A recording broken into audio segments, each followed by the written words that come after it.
Are we ready? Are we ready to begin with the? Okay, we are ready then. Good afternoon, ladies and gentlemen. Welcome to the third panel of the day, titled "Reinventing Walls and Fortresses: Human Rights in the Age of Migration" at Belgrade Security Forum 2016 academic event. I'm Marko Kovačević, research associate at the University of Belgrade, Faculty of Political Sciences, and I have the pleasure and honor of moderating this panel today, which will feature four interesting presentations, namely from my left to the right side. We have Holly Karen, a PhD candidate and teaching assistant at the Department of Political Science, University of California, Irvine. Today with us is also Senada Šelo Šabić, who is a scientific associate at the Institute for Development and International Relations in Zagreb. Ralph Wild, who is a full-time member of the Faculty of Law's University College of London. And Olga Mitrovic, who is a business development consultant for Western Balkans at the British Council.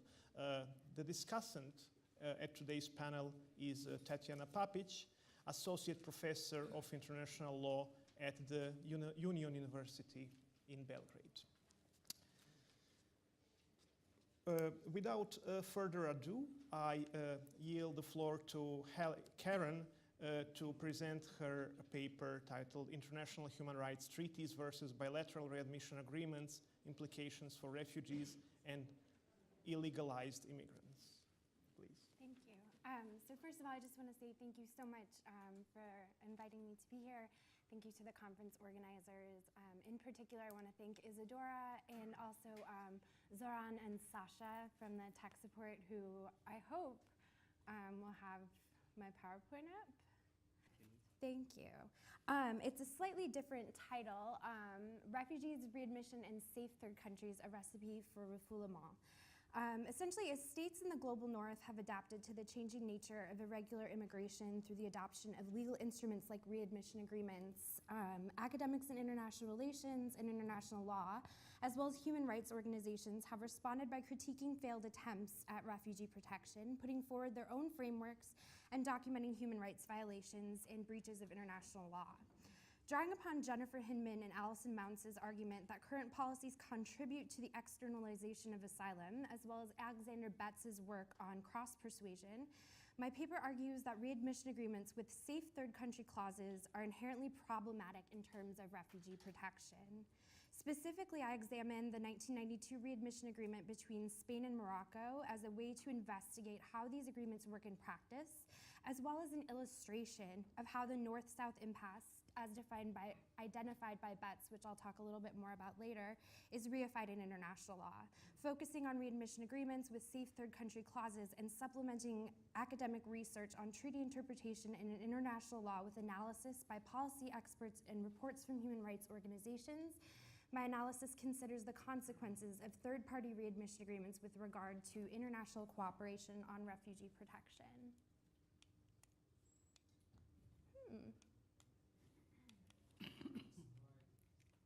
Trying. There we go. So readmission agreements, we've heard a little bit about them, so I'll be brief. So the basics is state A, a requesting state, will request that state B, the requested state, readmit its own state B's nationals if they're found to be in the state illegally. Readmission agreements with the safe third country clause then also throw into the mix that state B not only readmit its own nationals, but also nationals of other states, aka third country nationals who've passed through state B to get through state A.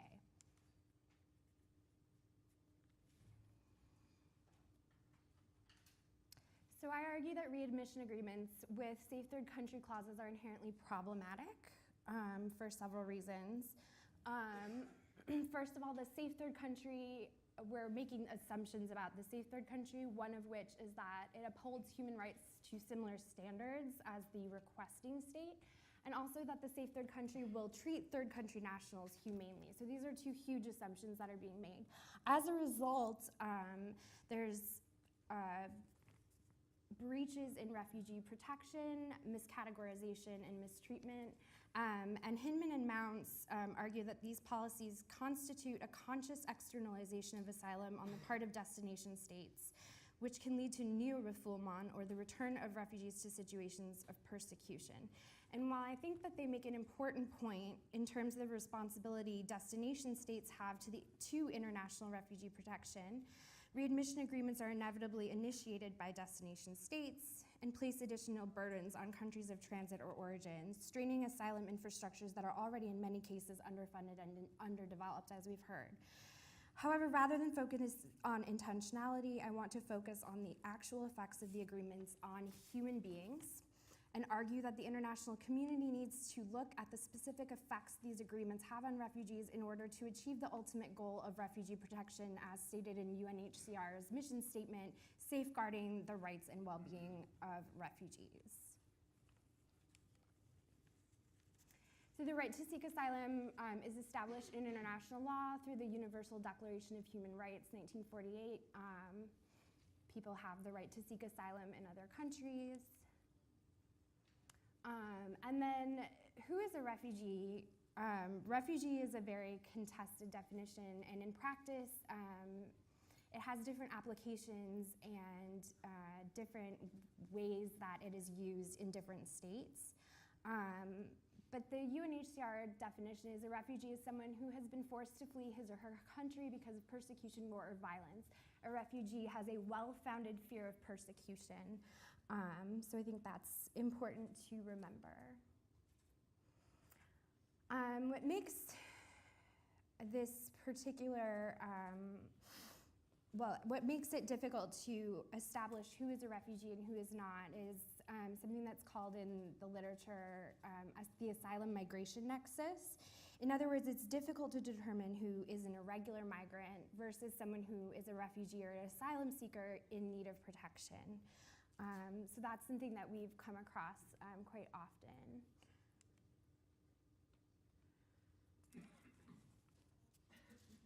So I'm focusing mostly on refoulement as a consequence of these third-party readmission agreements. And that is codified in international law through the 1951 Convention relating to the status of refugees, which I have up there. And if you want more sort of information, I don't have quite enough time to go into it, about how non-refoulement has established itself as a principle in international law. There's a great article by Jean Alain from 2001 that I would refer you to. So why Spain and Morocco? Why did I decide to focus on this? One reason is because I think it's a unique geographical situation. Spain is the only country in Europe that shares a land border as well as a sea border. And enforcement in this particular border zone requires the coordination of border patrol actions both on land and on sea, and crossing two different continents as well as different countries. Furthermore, the Spain and Morocco readmission agreement that was concluded first in 1992 is representative of a larger trend toward the use of readmission agreements among member states. And this has been documented by Jean-Pierre Casarino. He has a great data set on readmission agreements that will hopefully soon be publicly available. But essentially, he determined a pattern among EU states, a sort of readmission bulge, in which the number of readmission agreements, 33 among the 12 states of the European Community in 1986, exploded to over 300, including 25 member states agreements with 85 non-EU member states as of June 2014.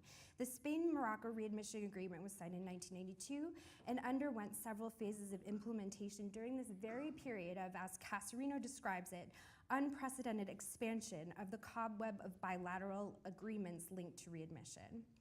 Finally, Morocco, despite being designated as a safe third country, has a reputation for not respecting the human rights of irregular migrants and asylum seekers, in particular those from sub-Saharan Africa.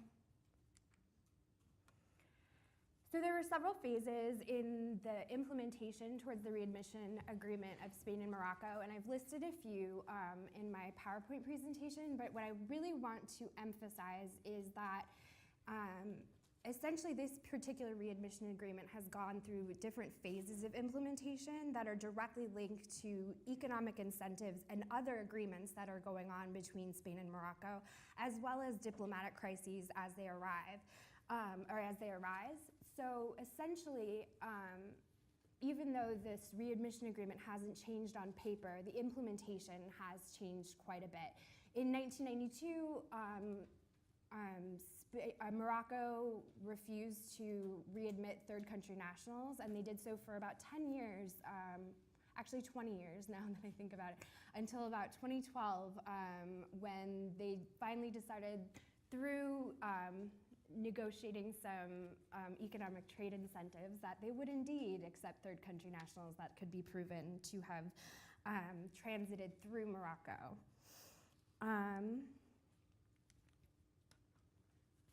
So issues with the 1992 readmission agreement between Spain and Morocco specifically. The human cost of the 1992 readmission agreement, rather than throwing a bunch of numbers at you, which we've had a lot of already, I want to look at how human rights violations and lack of asylum infrastructure in Morocco sort of creates a class of stranded migrants. There's some literature on this by Carling and Collier, but essentially these are sub-Saharan Africans for the most part that are trying to transit from sub-Saharan Africa into the EU, and when they are sent back, they are not able to have their asylum claims processed, and so they're just sort of stuck in a limbo in Morocco, unable to get home and unable to find any way of achieving rights in Morocco as well. I also want to note that Spain's asylum processes are not perfect, certainly, but they are much more developed than Morocco's.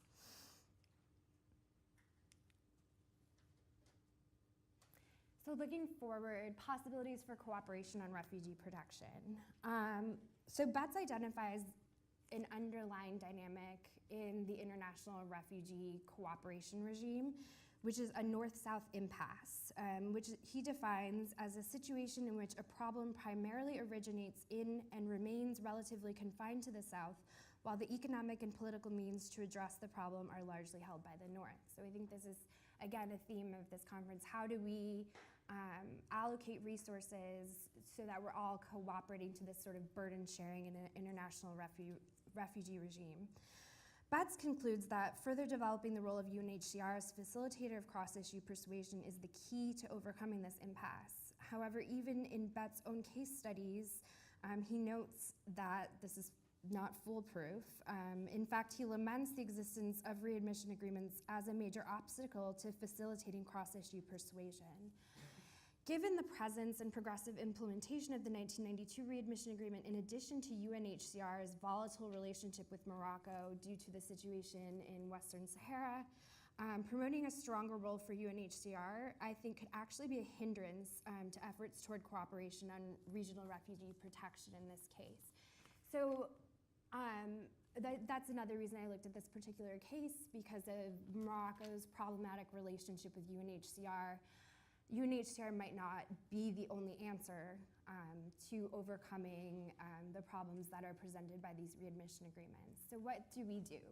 I think somehow the international community as a whole, rather than just relying on NGOs, and I'm not sure how we would do that, needs to take a greater role in monitoring the implementation of these agreements and making sure that refugees' rights are protected and that asylum-seeking processes are left intact. And finally, I would suggest that one thing that's come up a lot today is the idea of the safe third country, and there's no criteria for a safe third country. Essentially, you can call something a safe third country if they have signed a few human rights agreements internationally. So I think that we can do better. Yeah. Thank you very much. Thank you, Hallie, for delivering this very punctual presentation in terms of time, which was about 14 minutes.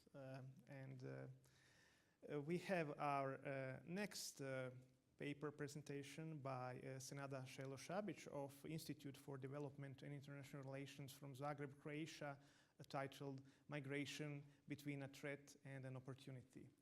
I yield the floor to you. Thank you very much. Good afternoon to everybody. I would like to give my presentation these 12 designated minutes, focusing briefly on actually the paper that I submitted for this conference, which is a study of 4 countries on the Western Balkan route that we did and that we concluded and published in the spring of this year. I'll say a little bit about it, but what I want to say now at the beginning is that after this quick sketching out the paper that we did and main conclusions, I would like us to move to the issue, the questions, what do we do now and where are we now regionally, but also as Europe with respect to migration and the challenges that are ahead of us. Therefore, I invite you to ask questions. I hope we'll all respect our designated time, so we are left with some 15 at least minutes for discussion after we give our presentations. So basically, the paper that we did was a study covering 6 months of the refugee crisis from September 2015 until March 2016, when the Western Balkan route, so-called, was closed and the EU-Turkey deal was signed, which is still in effect, and we basically still have this regime in place, although we know about smuggling and arrival of refugees through different and other channels than were in place last fall. Briefly, the study covered 4 countries: Macedonia, Serbia, Croatia, and Slovenia. And we looked at the technical and logistical support, so to speak. So what are the reception centers, how it functions, who is on the ground, how many people came, were they registered, what kind of assistance they were offered, and what happened to them. Did they stay, did they continue towards Western Europe, and if they stayed, what happened to them? Did they all apply for asylum, and so on? And basically, for all 4 countries, not to go into details, and you can find the study online. Whoever is interested, I can give the link where it can be downloaded. Is that around 700,000, more or less, roughly 700,000 refugees passed through these 4 countries in the course of 6 months, and very, very small number requested asylum, very small number in that period. We have a high number now since the route was closed, but not during that time. As long as it was open and as long as it was, they were able to go towards Austria, Germany, Sweden, and elsewhere, people simply passed. So all these 4 countries were only transit countries. They did not, refugees did not expect to stay there. And I think this is also a part why we had different approach, or more humanitarian approach towards this issue, rather than if we had a situation where people actually came and wanted to stay in Macedonia, in Serbia, in Croatia, and in Slovenia. And even in that situation where we knew that people, and they said when they came, we only want to pass as soon as possible towards Austria or towards Schengen countries, we had differences. And basically, roughly, not to go into too many details, but in Macedonia and in Slovenia, we concluded that it was more security-based discourse, while in Serbia and Croatia, we had more humanitarian-based discourse.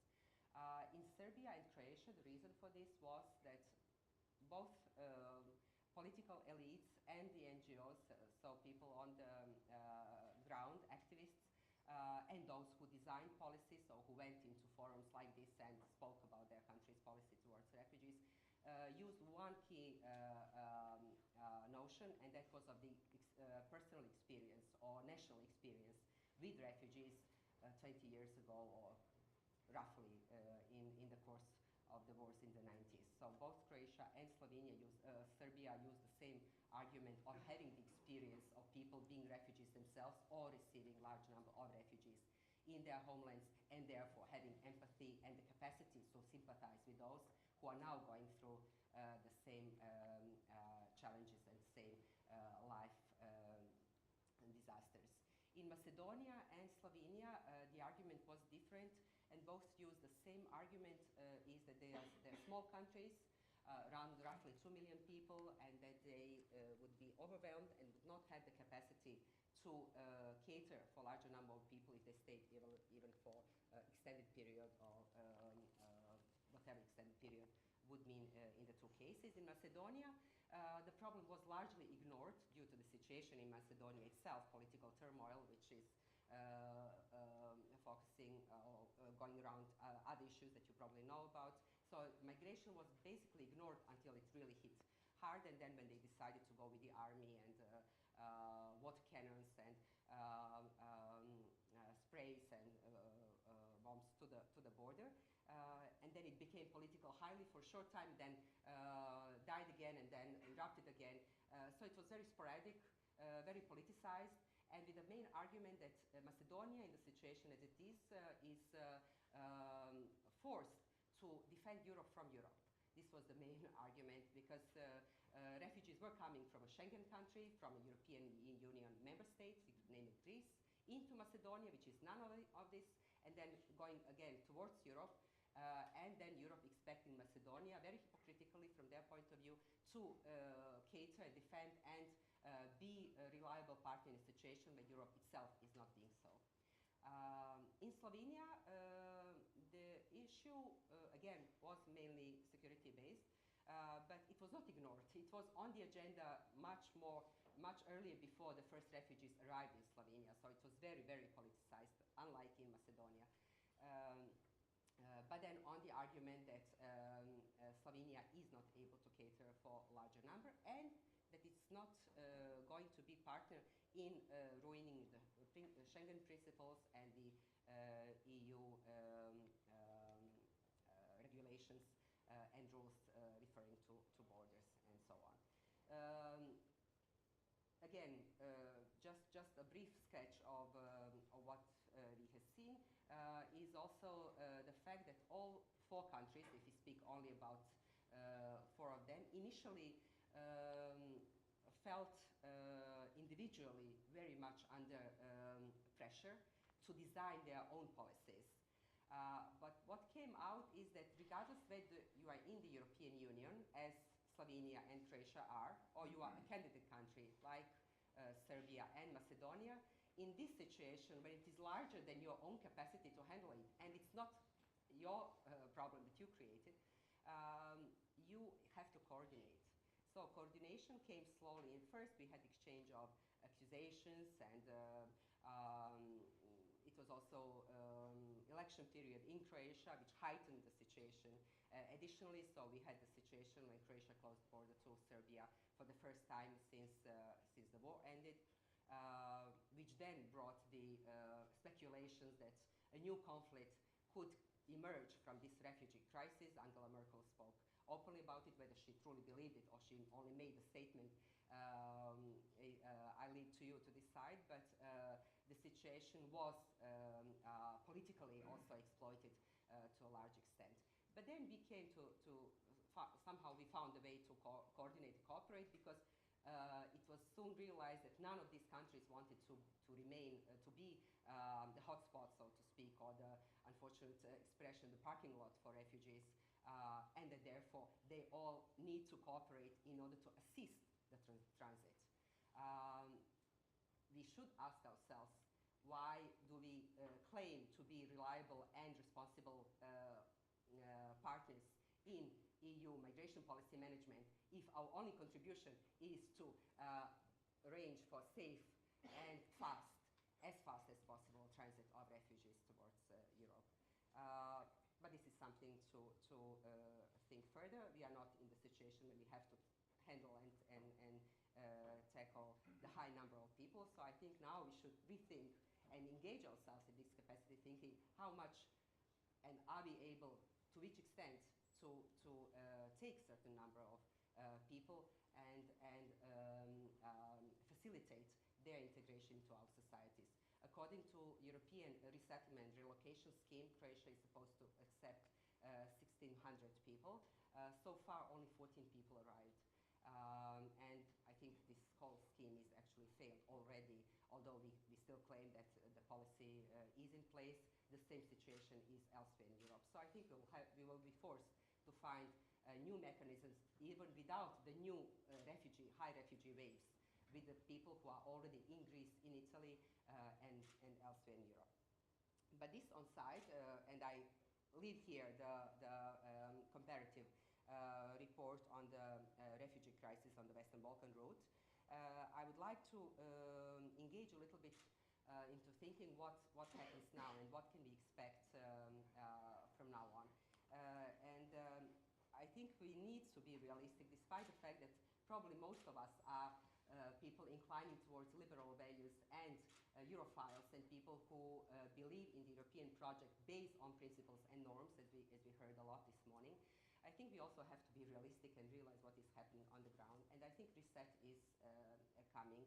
I think we will have more strengthening of the external borders, more control of borders. We'll have more or renationalization of European policies and politics in individual member states. And we'll have something called, or what I see as contraction of the European Union whether in number of members, as we have now with Britain leaving the European Union, or also in policy areas. So the capacity of European Union envisaging its capacity where it can really contribute. And in short term, I think this is what we'll see. We'll see more fences. We'll see new models of how to engage army in defending the borders of individual countries, engagement of special forces, even contracting private security firms to control borders. This is all what is already happening, and I think this is what we'll see happening in the short term. We have been witnessing this concept of renationalization of the European politics. We see more and more ability of member states to stop, control, intercept, or hijack European policies on certain issues.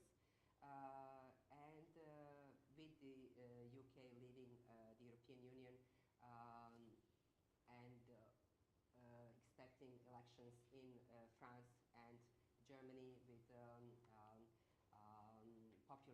populists and Eurosceptics rising, we will have the intermezzo period. In this period, I think we need to rethink what happens next. So this shouldn't be a wasted period for us who think there is a possibility and there is a different way. I think we have to recognize that there is really national, populist, or civic fear of what is happening, and I think we need to use this period to design answers. Why this is so? Why don't we have the answers? Why there is a rising fear and people don't seem to have the answer from their leaders or from us who are supposed to analyze the situation and offer the answer? Why is it wrong to think that if refugees come, I will lose my job? What is the answer? Is this really true? If it is not true, how shall we prove this and how we are going to show this? Because, and this is my conclusion, in the long run, I think it's unescapable. We already are in the process of faster and faster globalization, and after goods and services and capital, or capital, goods and services actually, people are on the move. It's unstoppable. Demography in Africa, simply looking at the numbers, shows us that more and more people will be simply able and willing to come. We are very close to Africa, and everywhere globally people will be moving. So I think we have to realize this and think how we are going to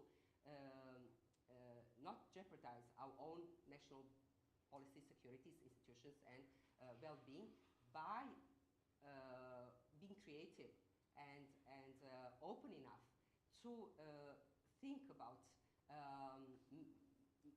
immigration management, stimulation, attraction. One thing in Croatia that was very much used during the election campaign was, well, you see, you shouldn't worry people. They are not going to stay here because they actually don't want to stay here. They will get more benefits if they go to Germany. But why? I mean, we need to find a way to think so we avoid disaster, apparently, in the words of those, because we are not attractive enough. But how can we make ourselves attractive enough and still stay us, I think, is the issue for each one of us in this region and elsewhere in Europe. Thank you. Thank you, Senada. Next paper presentation is delivered by Ralph Weil, who is a full-time member of the Faculty of Laws, University College of London, and the paper is titled Futures of the Extraterritorial Application of the Non-Refoulement Obligation in European Human Rights Law. I yield the floor to Ralph. Thank you very much. And if we can get the slides up, that would be great. Whoever's in charge of that. So thank you very much. It's a great pleasure to be here. My warm thanks to the organisers for including me on this wonderful programme, and it's great to be on this panel. Now, there is an emerging trend to invoke successfully the non-refoulement obligation in human rights law in the particular context of the extraterritorial forced migration, refugee-related policy activities of states, notably in the context of rescues at sea, and it's sea rescues that I'm going to focus on. What I'd like to do today is to look deeper into this development, to consider some of the issues that are at stake when this happens, by way of asking what future this development might have in resisting criticisms that are being made of it. My presentation today, I don't know which direction should I point this in?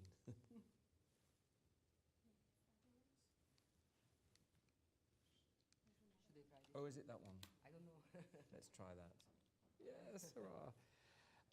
My presentation today is part of a broader research project on the extraterritorial application of human rights law called Human Rights Beyond Borders, which is funded by the European Research Council, the European Union academic funding body.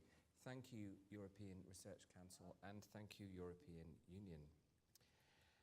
Now, the introduction of the non-refoulement obligation to sea rescues involves grafting onto the rescue objective an additional policy objective, an obligation borne by the rescuing state to ensure that people under its control are not transferred out of this control in circumstances where they face human rights abuse. That's what non-refoulement, of course, covers. So this transforms a situation from one simply of the immediate preservation of life to a longer-term commitment to protect the individuals involved if they can't be sent back to where they came from due to a risk of human rights abuse there.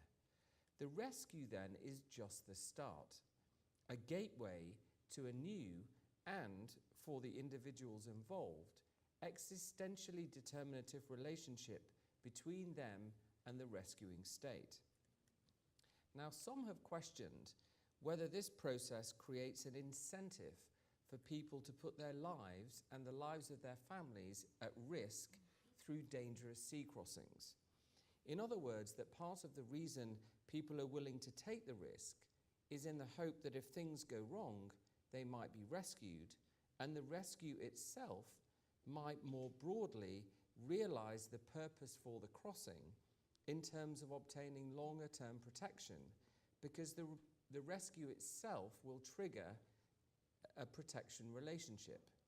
So the effect of the extraterritorial non-refoulement obligation, when combined with sea rescues, is to make, according to this argument, to make the problem worse by encouraging more people to put their lives at risk.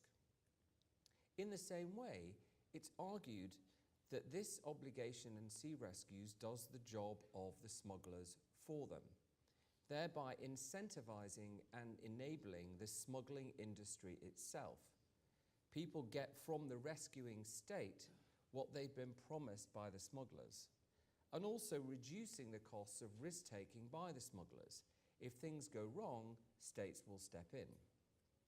Now, the first thing to say about these arguments, which are made, I am ashamed to say, by leaders in my own country, including the now Prime Minister, is that their general logic would actually apply not only to extraterritorial rescues twinned with the non-refoulement obligation, but also the operation of the non-refoulement obligation in the territorial context. That's to say, when individuals have managed to reach or cross the state's borders. The smuggler-enabled dangerous journeys to reach or cross to seek protection are, of course, aimed ultimately at entry into the territory of the state against whom protection would be sought on the basis of invoking the territorial application of the non-refoulement obligation binding on that state. So to charge the existence of that obligation with incentivizing dangerous journeys and rewarding smugglers is to make a point about the obligation in general, whether territorial or extraterritorial. That said, of course, extraterritorial rescues, allied to the non-refoulement obligation, potentially reduce the risks that people face and the efforts that smugglers have to make. Smuggler-enabled dangerous journeys can be shorter than they would be otherwise if individuals enter a zone of protection before they even reach the territory of the destination state. Even so, however, the significance of this insight for policy making can only be fully appreciated by placing these crossings in a broader context and considering other causal factors. Of course, people only take dangerous routes because regular routes are closed off to them through migration law-enabled non-entree restrictions backed up by robust carrier sanctions in general, and of course the absence of will on the part of many states who would potentially provide protection to realize this potential through organized resettlement in particular. So some have argued, as I did in a lecture broadcast at the American Society of International Law earlier this year, which is available to watch and read online, that a key causal factor in creating the conditions for these dangerous smuggler-enabled sea crossings is the non-entree measures of states against whom individuals wish to make protection claims. These measures, strict immigration controls, including border checks, visa restrictions, the extraterritorial posting of immigration officials, are of course rooted in the general entitlement of states in international law to control their borders, and backed up by specific legal regimes whereby states impose hefty fines on carriers, such as airlines, who transport individuals into their territories who don't have a right to travel there. It's the existence of these legally enabled arrangements that necessitate the dangerous and illegal journeys involving smugglers that place people in danger at sea. In this light, then, the extraterritorial operation of the non-refoulement obligation in human rights law is not so much causing dangerous sea crossings as dealing with the consequence of the non-entree measures adopted by those states who would be subject to the obligation. In other words, the rescues and the consequent protection obligations involve states addressing a situation that they are partly to blame for. These are not the charitable acts of innocent bystanders. That said, foregrounding the partial culpability of non-entree states in the context of these states being subject to the extraterritorial non-refoulement obligation brings into sharp relief the inadequacy of human rights law extraterritorially more generally. Why do I say this? Well, the non-refoulement obligation itself is only triggered extraterritorially if the operation of human rights law in general is applicable in that extraterritorial context. According to the usual approaches here, that operation only occurs in circumstances of direct effective control over areas or people. The paradigmatic examples of this in the case law being situations, for example, of military occupation or the operation of state-run facilities like embassies.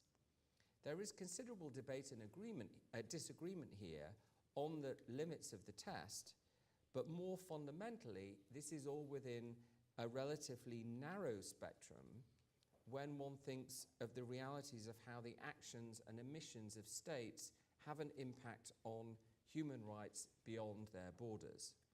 So to give one example, forgive the parochialism, there's a photograph of St. Pancras train station in London.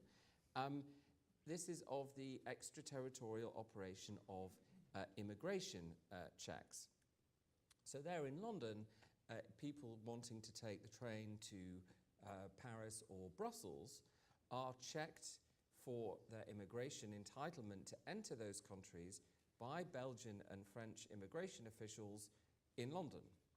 So they can't even get on the train and travel to the country unless the immigration approval is given.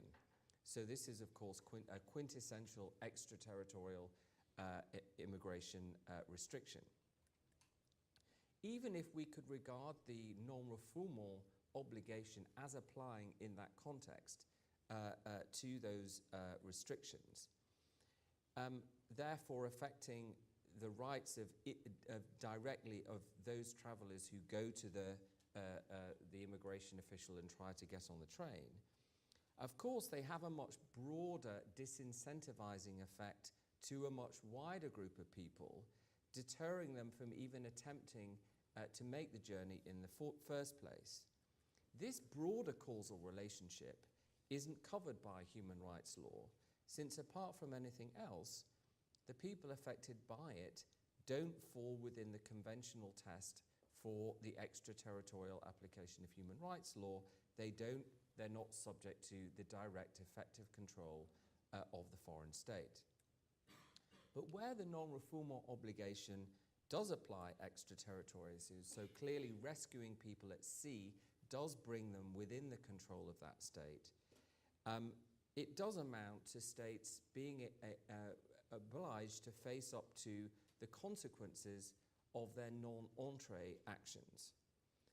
However, this argument has to reckon with the counter-argument that it's placing blame in the wrong place, that first and foremost it is the originators of the abuses which people are seeking protection from that is creating the protection need.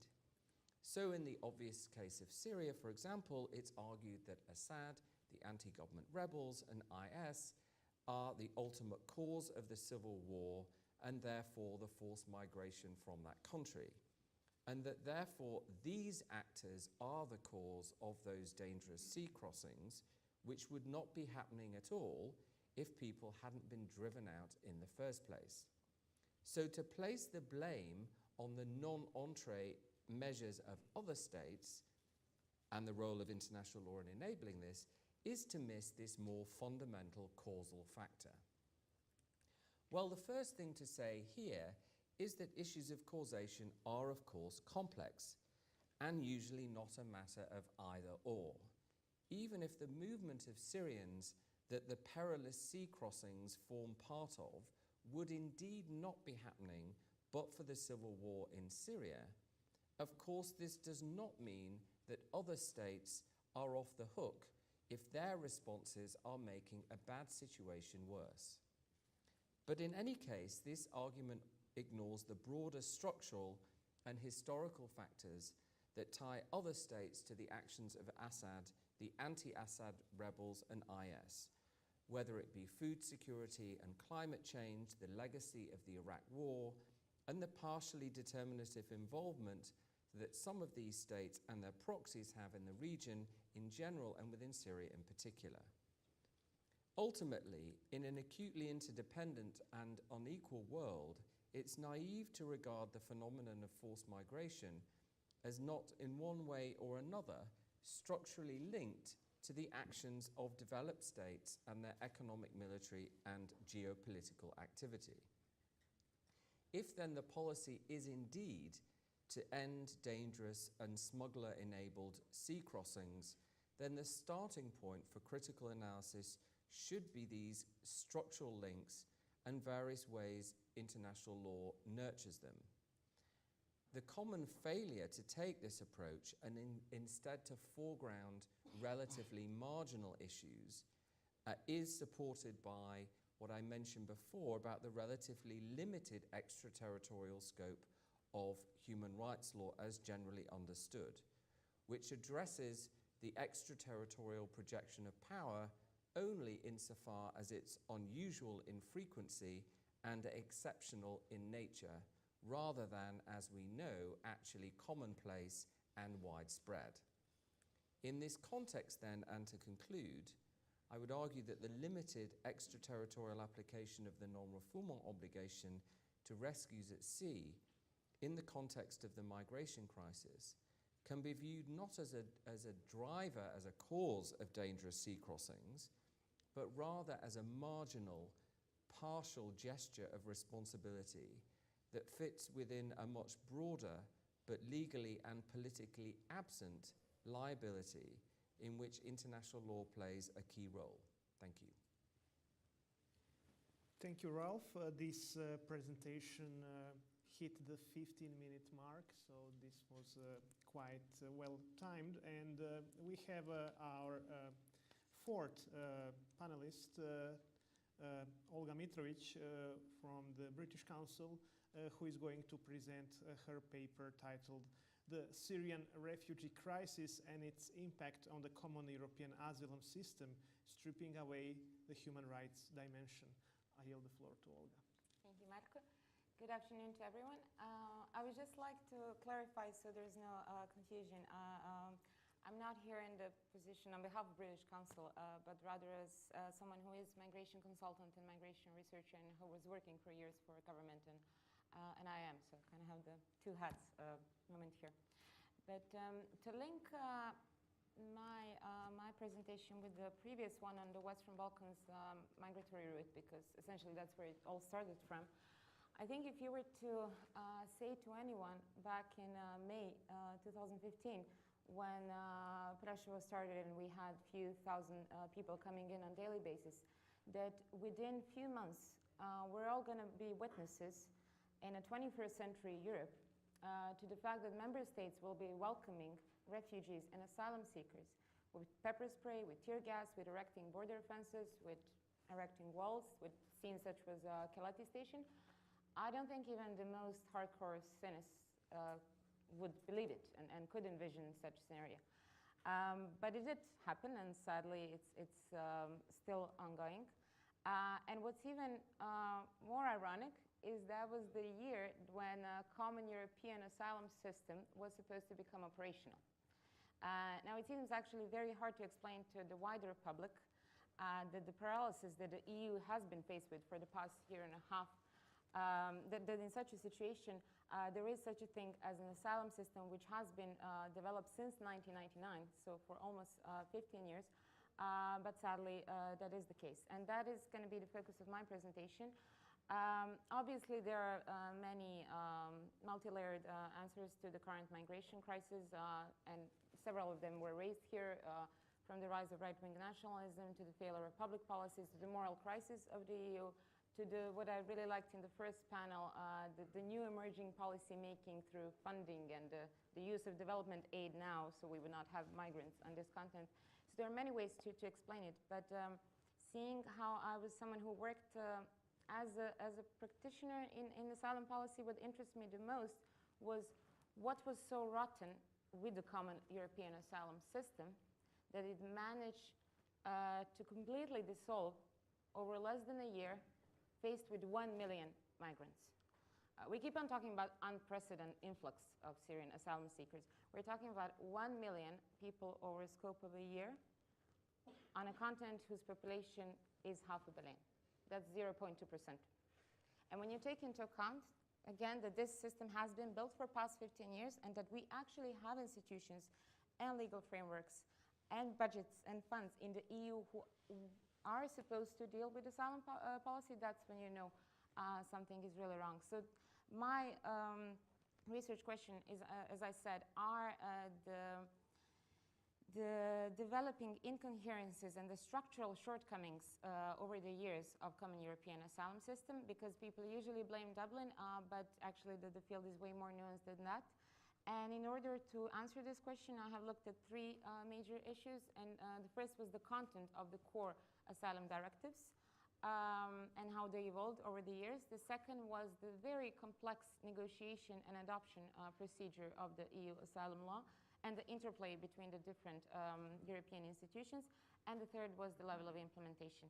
And finally, if I would have enough time, I would like to say a few words on the European migration agenda, because that puts us in the current setting.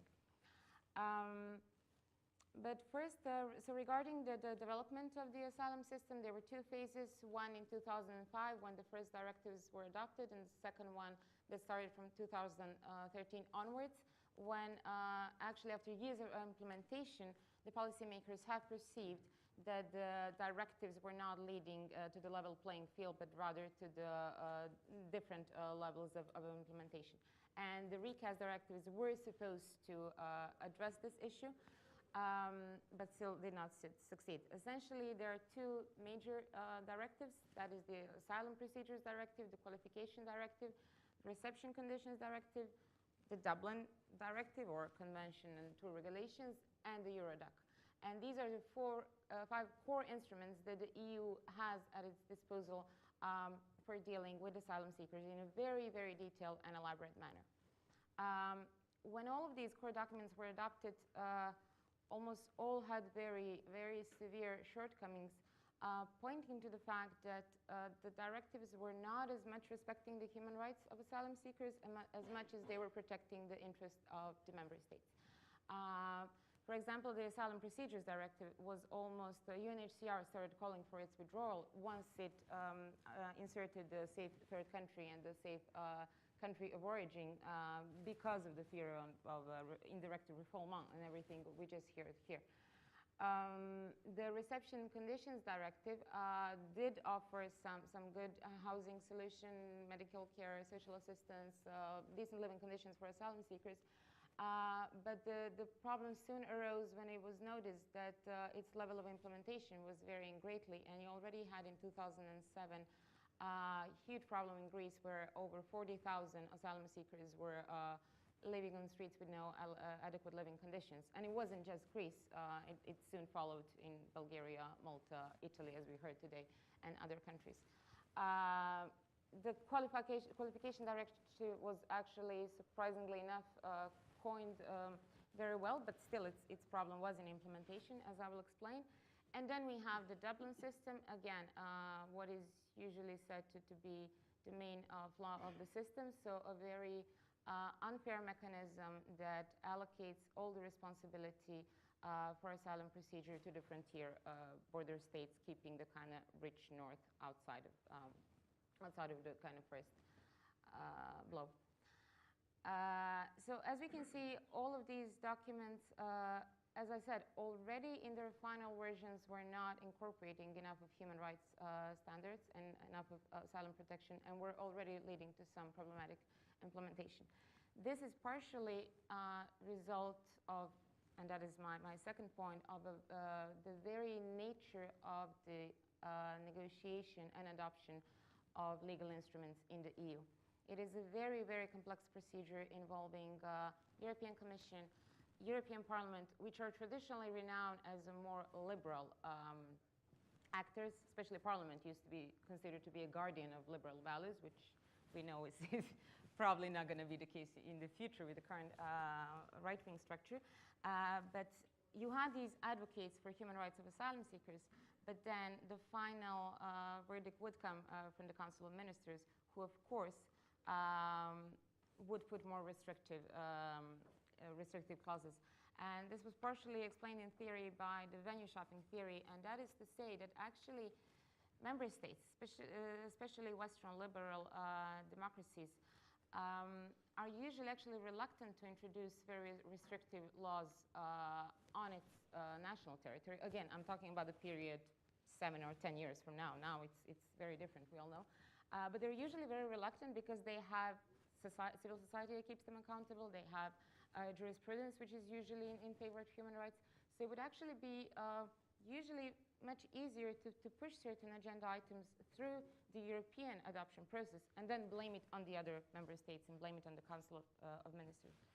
So because of such adoption and negotiation system, we did not have sort of high-level human rights instruments to begin with. But the major problem, of course, arose once we reached the implementation ground, and that is the third element. 10 years after the adoption of these directives, we still have completely divergent asylum practices in many aspects. I already mentioned the different levels of the reception conditions, but also even minor things such as accelerated asylum procedure is something that differs. That in UK, I think it was a few days, and Italy doesn't even have one, and then in Sweden it would be a few months. So it was really hard to establish common minimum standards. And also it was always about establishing the minimum standards. So this actually gave an opportunity to a member state to do what is called race to the bottom, to really offer the basic kind of low-level reception conditions so that asylum seekers would be more tempted to go to other states. So in a sense, basic structures of the common European asylum system were structured in a way that on the eve of the refugee crisis in 2015, we had in essence 28 different asylum systems. The only mechanisms that the European Commission used to exercise its power over the implementation of directives is an infringement procedure.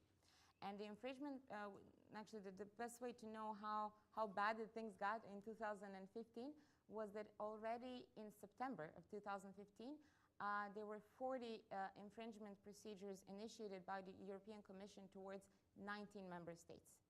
Now that is 2/3 of the European Union not respecting its own law and its own core instruments that they have signed up to. And we're not talking here just about the new elements, such as, for example, the newly introduced legislation in Hungary that essentially forbade the asylum seekers the right to appeal the decision and wait in the country during the appeal.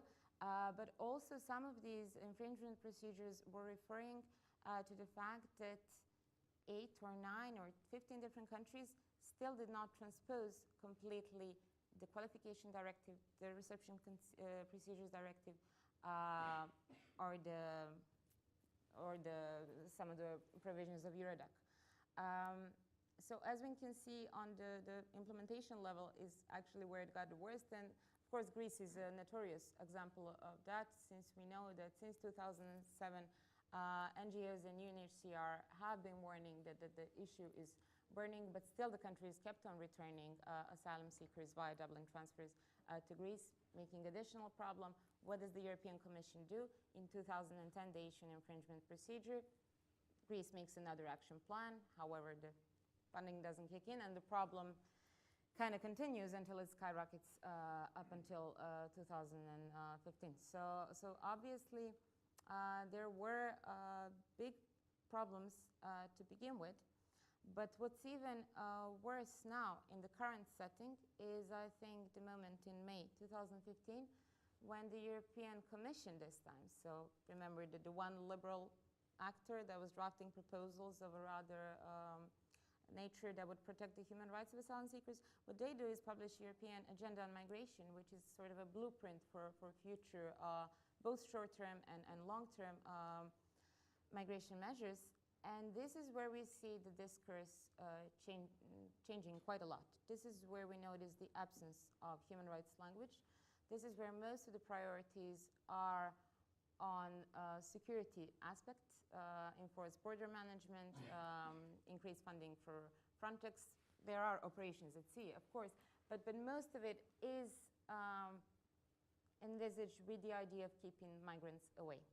What we have as medium to long-term priorities are popularly known as migration and development, or as we heard this morning, a very nice way to offer development aid to other countries so their people would not come here. but very, very little on the human rights aspect. The only moment we could call a human rights aspect is the relocation scheme, which, as we heard also from the previous presentation, turned out to be rather a scam, not just, I would say, in case of Croatia, but in case of the whole continent. So the only thing that the EU agreed internally how to resolve problems, because so far it was all about striking a deal with a third party, be it Africa or Western Balkan countries or Turkey. The only segment where they agreed internally was a relocation scheme for 160,000 people from Greece and Italy. The budget was, I think, 640 million for such an operation over 2 years. It should be done by June 2017, I believe. The figures from this summer are that so far 4,000 people have been relocated. This is something that so far cost us over, not us, European taxpayers, over $500 million. But that also should not be surprising when we know that member states have been reluctant to any aspect of burden sharing for the past 20 years. None of these issues is new. These are all old questions which were raised throughout the 90s as well during Bosnian and Kosovo crisis, when Germany was housing over 350,000 refugees and was asking for a burden sharing mechanism and some sort of relocation scheme, and none of the member states wanted to sign up for it. The only experience that the EU currently has with relocation was a very small project that was done in Malta 2012, when Malta was being overburned, and I think less than 800 persons were relocated to different member states. And also there are studies, feasibility studies done by the European Commission, showing that when member states talk about relocation, they are willing to sign up for the general burden sharing provisions or the financial contributions. But when it comes to actually taking in people, this is where it all, this is where everyone is rather reluctant. So in essence, what the paper argues is that the answer for the current crisis should be also partially sought in a very malfunctioning of the system that has been trying to create itself for the past 16 years, but also in the very aspect of the decision-making of the European Union, which to begin with was something that was going in favor of the strategic interests of member states and not human rights situation. I assume I'm already past 15 minutes. Or It's been around 15 minutes. Okay. I will conclude it. I don't want to end on a very negative note. I think Sanat already did that, and I think way worse times are coming. But in a nutshell, I think my kind of personal major fear, and of every practitioner that ever dealt with asylum seekers, I think, was the moment Hungary did what they did and they went unpunished. I think that was a signal, a kind of red flag for every member state. Okay, from now on, you can pretty much do whatever you want. The common European asylum system is something that's on the brink of disappearing. Thank you, Olga. Ladies and gentlemen, with these four very interesting presentations, we have round up both social, legal, and political and security perspectives on the topic discussed today. And we have around 20 minutes for the discussant to actually comment on the presentations and papers that have been considered, and as well as to include your questions and comments and the responses from the panel. So we have about 20 minutes, and I yield the floor to Tatjana Papić, Associate Professor of International Law from the Union University Belgrade, to comment on the papers. Thank you, Marko. Thanks, Academics BSF, for having me here today, and thanks to our panelists who have provided us with an insightful and very passionate views on different issues dealing with human rights in the age of migration. My idea is to start briefly with some general comments, just in order to provide us with a setting in which we can discuss individually remarks pertaining to the presentations we have heard on this panel. So I will start with the claim of Catherine Deverne, one of the leading international scholars on migration, who says that in contemporary world, migration control is the last bastion of sovereignty.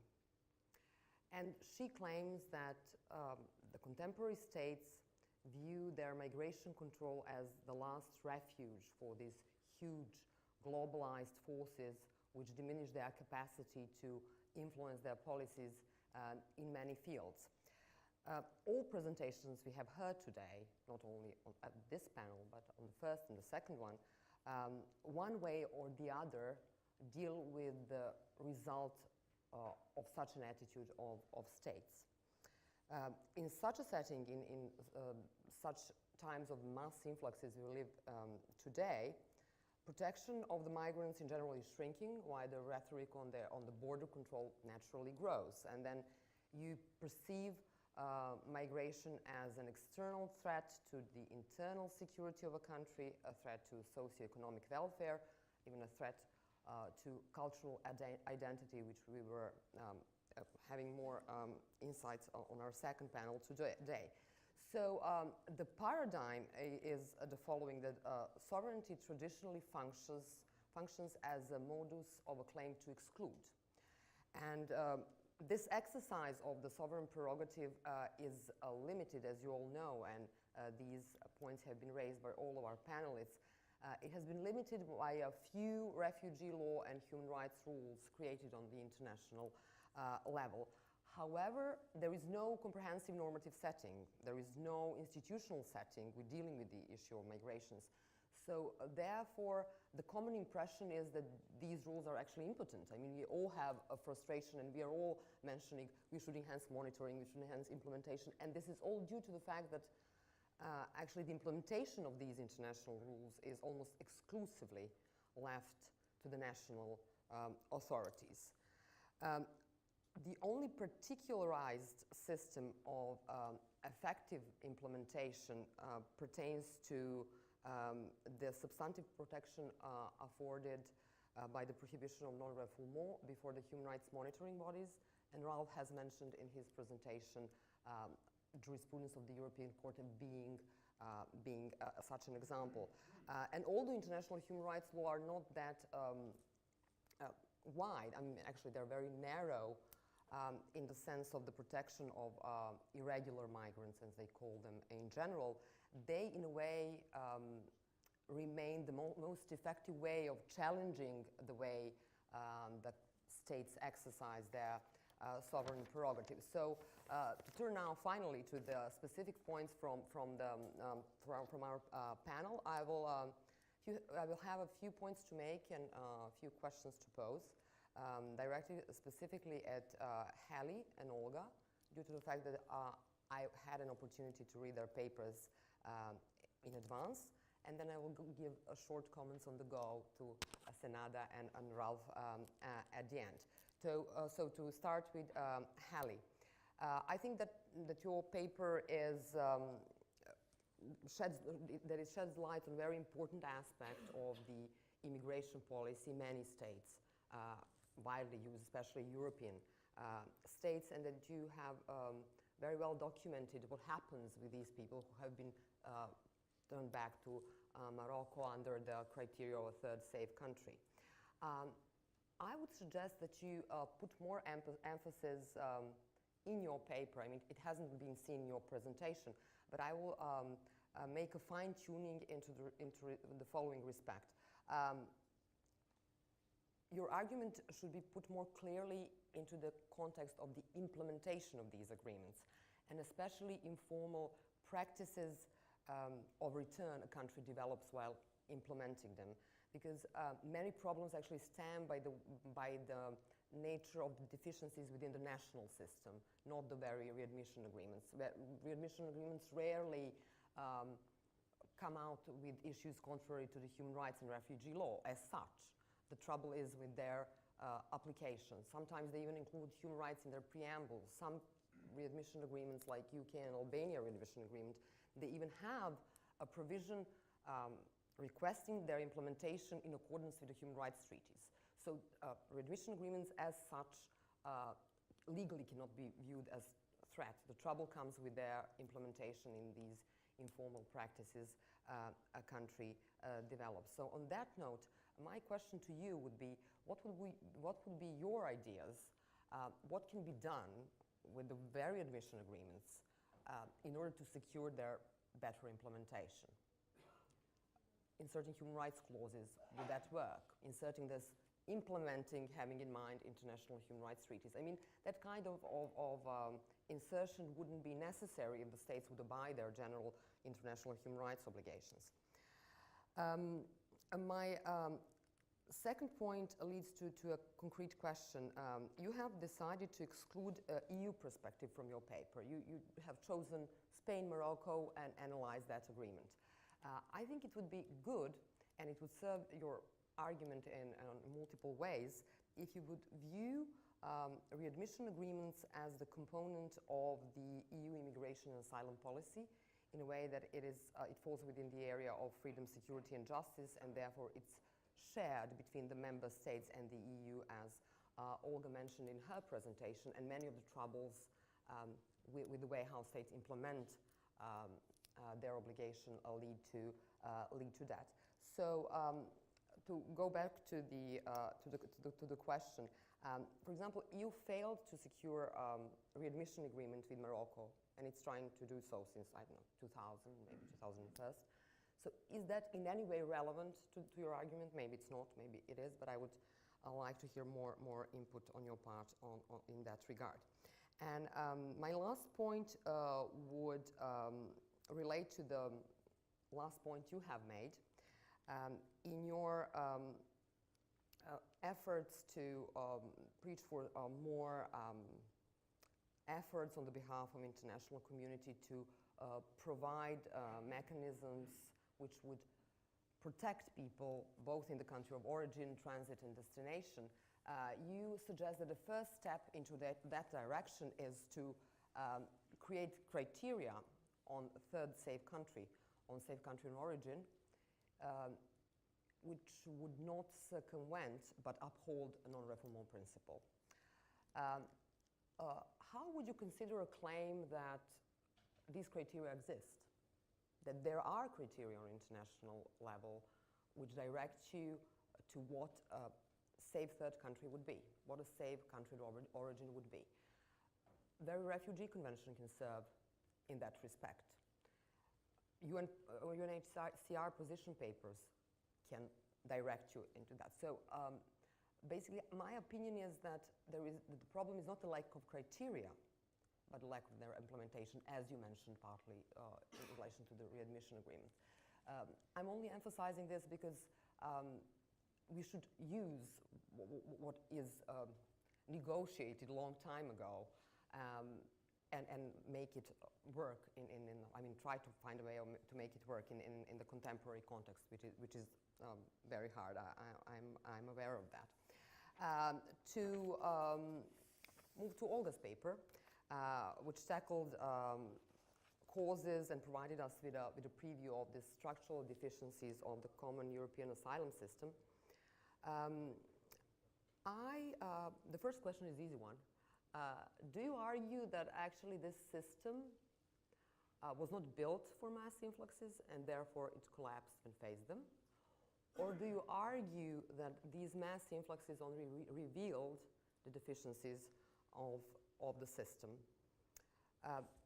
My second point would relate to your position that actually this European migration agenda brought a shift of paradigm in a way that it securitized the way the Europe sees immigration policy. Can one argue that actually that securitization happened a lot earlier, after 9/11? Because in some way you can read this EU acquis as an effort to harmonize different crackdown measures employed after the 9/11, which are primarily designed to keep people out, obviously, not to let them in. So in that sense, this European migration agenda would be like a natural follow-up, not a shift of paradigm. A shift might be found in the way how they treat the question of responsibility and the fact that it has to be shared in order to make the system work, as you mentioned at the end of the paper. My last point is that I think it would be very useful to explore, or at least raise that point as an issue at the end of your paper, that very common European asylum system was built under the caption protection and solidarity. But if you see how it functioned on the ground, you actually see how it undermined the solidarity within the very EU on the basis of Dublin regulations, disproportionate burden put on the southern northern states. To go to Senada's presentation, I found the report you have written with your colleague on the refugee on the Western Balkan route very useful, very, very clear, and I think that it provides a very good reading for everyone who wants to know what happened basically in 2015 here in the sense of the numbers and the different policies states introduced. I think you should really use an opportunity to put this into the context of the title of your presentation, like viewing on the basis of this data in this part of the world, migration as a threat and as an opportunity. So I think you should find the time to do that. I know I suppose you're very busy, but it is an idea worth pursuing. One short question for Ralph. Have you considered putting your analysis of extraterritorial application of non-refoulement as an answer to these political statements coming from the UK into the framework of R2P, or responsibility to protect, for non-international lawyers here? I know it's a far-fetched kind of argument to make, but does it in any way plays in what you're trying to tell us? And finally, to wrap up my input, I mean, there are many paradoxes, as you all know, in the way how states treat migration. The example can be the very EU. I mean, if you read any European document on asylum issues, you would see a commitment to international law, commitment to international refugee law, commitment to human rights, etc., etc. But on the other hand, the very EU acquis, as Olga also mentioned in her paper, in a way undermines some of the core commitments from the Refugee Convention of 1951. So apart from that, in the normative sense, we have heard from Sergio Carrera this morning that different practices that the EU developed also undermine this every present commitment on protection of the refugees and people and human rights of people. So this reveals a paradox, I mean a very schizophrenic position that states in a way continuously argue their commitment to the principle of non-refoulement, but what they do in practice, they do anything that they can to avoid its application by different very narrow interpretations of the international rules, or by different non-entry techniques Ralph mentioned, or by even inventing new methods. Some are very sophisticated, with the deterrence happening in the country of origin. Some are less sophisticated, like erecting walls and barbed wires. But basically, they're using a lot of efforts to deter people to come, and they're obsessed with that, and you're using billions of dollars to deal with this issue. So what I also found very important, not only at this panel, but at the panels in the morning, is that many people mentioned the fact that these issues that flow from the way states view migration today cannot be viewed exclusively through the lens of unilateral exercise of a core sovereign prerogative to control our little or our long border. I mean, it is a multifaceted phenomenon, and as many people here claimed, it cannot be tackled without solidarity and cooperation, as the very refugee system, as Olga mentioned, couldn't function without burden sharing principle. So my impression is that really, I mean, it's like a common thing to say, that the world is in dire need of a new imaginative approach to the issue of migration. Well, as you all know, law and imagination do not sit comfortably together. And to use Koskiniemi's analogy, used in a different context, it would be, in a way, require a lawyer to go into these forbidden fields of politics and economics and history and sociology. And, you know, maybe people who are claiming that we should reframe the context we see migration in, and that's the context of the core sovereign prerogative, actually holds a key. Because it seems to me, on the basis of what I heard and learned today, that strong commitment to national sovereignty prevents any meaningful discussion on the different aspects of migration we have heard about today. Thank you. Thank you, Tatiana.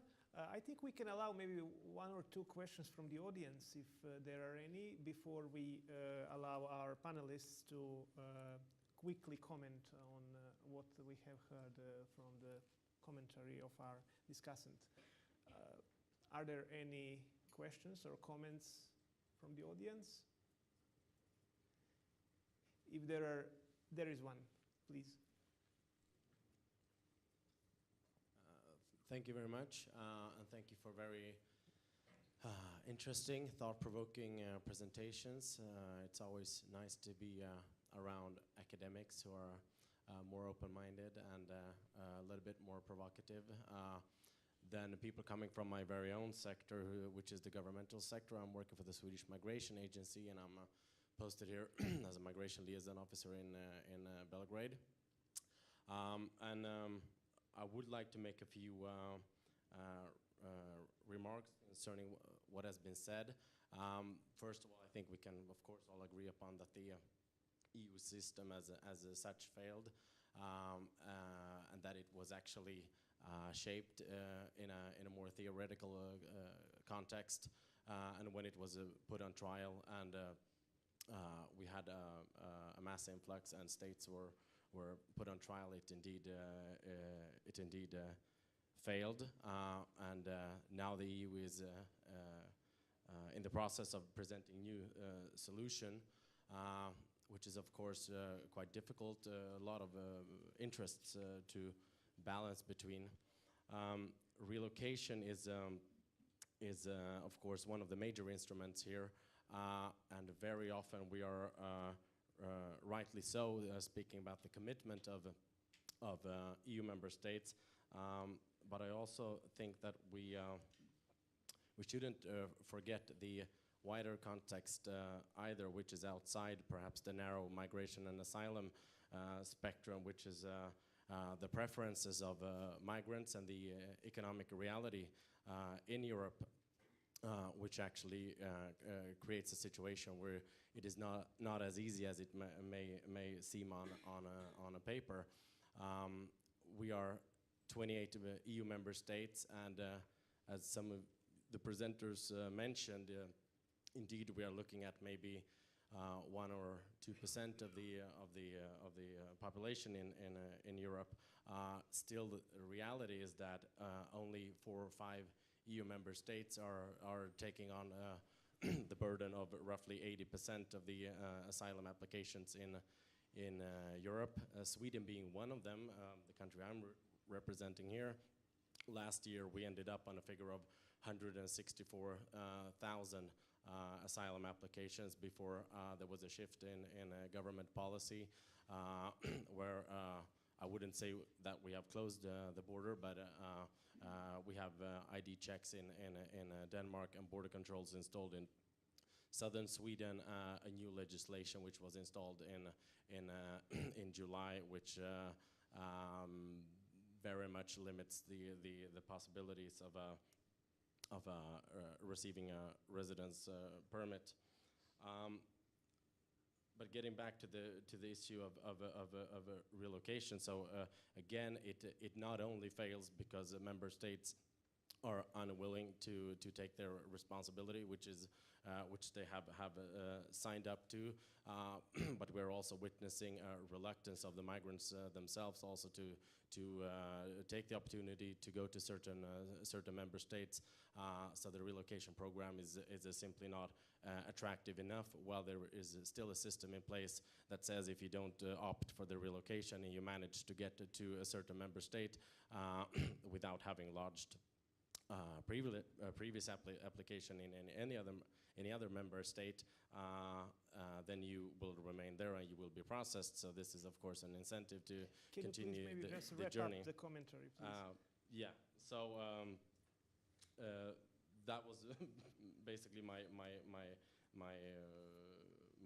comment. Okay, I'll leave it there. I had some other remarks, but I was speaking too much. So I was maybe just trying to give a little bit of a different on-the-ground view here from a Swedish perspective. Thank you, and sorry for taking time.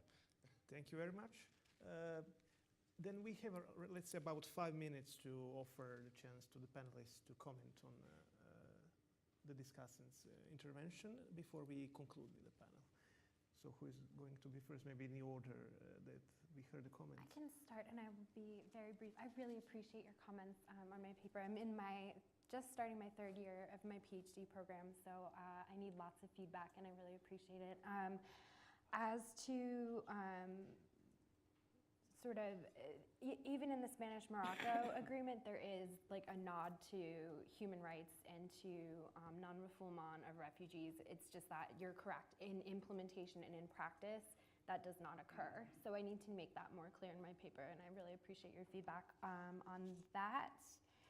And I think that's all I'll say for now. Yeah. Thank you.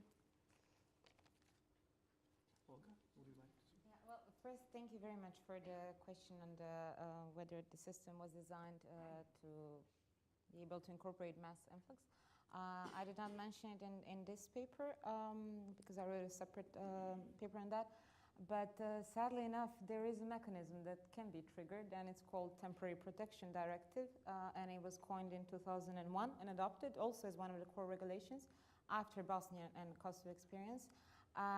All member states have ratified, and yes, this whole mess could have been prevented if someone in May 2015 said, well, listen, we have potential 500, 700,000 million people coming in. These are the conditions that are spelled out in that directive. This is a mass influx. When it's a mass influx, you provide temporary protection for a duration of 1 year. You don't go into individual asylum procedure because you don't have capacities for that. It was the same thing they did for Kosovo in many member states. So TAS has a mechanism. It's just that no one actually spoke publicly about it. The second thing about European agenda for migration, I do, of course, think and completely agree that securitization has been here for a while, for almost a decade and a half now, and we see these policy changes in many of the aspects, including European asylum and migration policy and emphasis on border control and border enhancement throughout the years. However, I do see the difference, at least on sort of a normative language level, and that is that they always try, if in what they're offering is not a human rights idea, to put it in the language of commitment, of international responsibility, of Geneva rights. Here you don't see that. The European pretending, maybe. Yeah, but they really, they blatantly put out there offshore processing center in Niger. Australia has been doing the same thing. Australia is publicly shamed for such practice all over the place. And when the Commission does something like that, strips it away completely from even, as you say, pretending, I think that's when the real danger, and the real shift comes into play. Yeah. It's another Ralph. Thank you. Thank you, Tatiana, for your comments and the overall impressions that you gave of the panel. I'm happy to be on this panel. It was very interesting. So my thanks to the organizers, and I can only say that I will heed on your advice and hopefully try to find time, counting also on what we heard from Sweden, Swedish experience. Something confirms what I have said and encourages me to continue to look further how we regionally and individually in this region can respond to these much broader challenges that face us being interested in the political and security discourse. So thank you. A great question about whether R2P is relevant. So this notion that there should be invoking a notion of humanitarianism, a communitarian, humanitarian, charitable obligation to act. Apart from the problems of whether that really is something that has normativity in international law, I think that really what I was trying to say in my paper is the problem with that whole approach, that charitable approach to this, is that it ignores the way in which actually developed states are partly responsible for some of the root causes that are creating these migration movements. And so in a way to think of it in terms of a responsibility to protect is to conceal that and to appeal to ideas of charity and humanitarianism rather than to invoke notions of liability based on partial fault. And I think those are two very different conceptions of normative bases for taking action. And given the strong resistance that exists on the part of many states, and I've been involved in working with as a UN special representative under the aegis of the Human Rights Council, preparing a declaration on the human right to international solidarity, given a mandate to do this by the Human Rights Council. And I remember being in a meeting about that in Geneva, where some member states would attend, and as usual at the UN, the EU has a common line. Whoever has the presidency at that time articulates the EU position. At that time it was Portugal, and Portugal stood up and said, essentially this is a complete waste of time. It has no legal or political significance. And this is a representative of the European Union. So the notion that solidarity has no place within human rights law, I thought was quite striking coming from an EU representative. So it seems to me that also pragmatically, and in terms of this depressing turn towards insular turn, towards nationalism, and away from internationalism and humanism, that one way to counter that is invoking notions of cosmopolitanism and being humane and charity. But another way of countering it is perhaps to remind people in some parts of the world of the link that exists between their prosperity in a very direct way and the difficulties that are leading people to flee, and that therefore it's actually it's a relationship of liability which creates a different basis for action than simply the charity of the innocent bystander. Thank you, Ralph.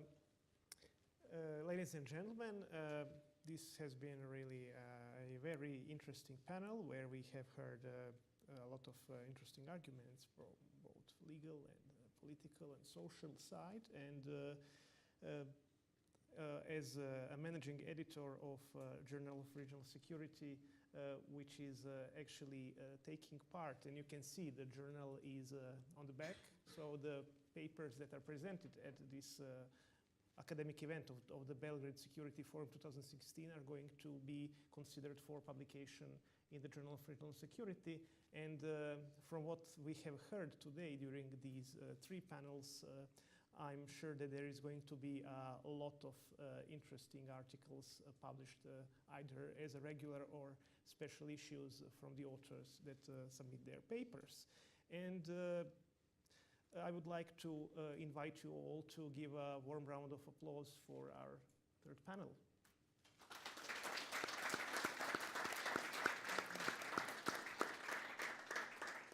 However, the third panel has been concluded at this point, but still we have one additional point here in the agenda, which is the award ceremony for the Salus Award for the best policy papers in the field of security studies. And we will have a short break of 5 minutes, and then we will return for this short ceremony. Thank you very much. It's been a pleasure.